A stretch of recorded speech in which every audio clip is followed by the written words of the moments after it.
When people say, no, our problem is this, our problem is that, we say, no, our problem is that God created the world. And God created man, and he put man in the garden to keep the garden, and he gave the man a command. And he held that man to perfect, perpetual obedience to that command, and he promised him life if he kept it, and death if he didn't. And he didn't keep it, he ate. And because he ate, because of that one man, sin entered the world and death through sin. And everyone born from that man through ordinary generation inherited that man's sin nature. And because of that sin nature, sins proceed from it. And our world is broken because of that sin. And we stand guilty before a holy and righteous God. And we know that he's holy, and we know that he's righteous, and we crave justice. But the problem is that if God gives us justice, we all die. And so that God, in his goodness and in his mercy, sent forth his son, who was not born of ordinary generation, but was born of a virgin. Yes, the virgin birth matters. Why? Because if he's born of ordinary generation, he's born in sin.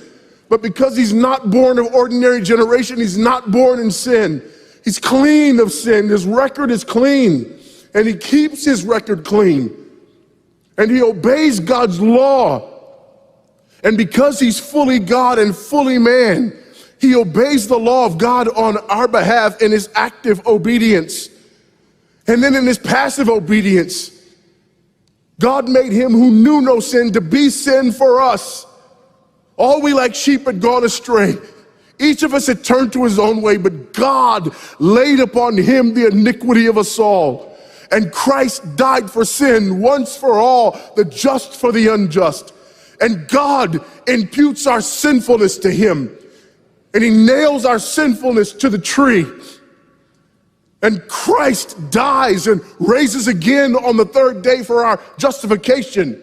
And there's another imputation. The righteousness of Christ is actually imputed to us so that God can be both just and the justifier of the one who places faith in Jesus Christ.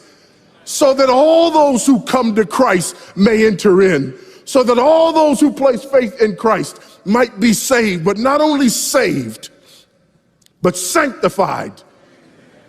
Because he's the firstborn of many brethren. We're justified and we're adopted into the family of God.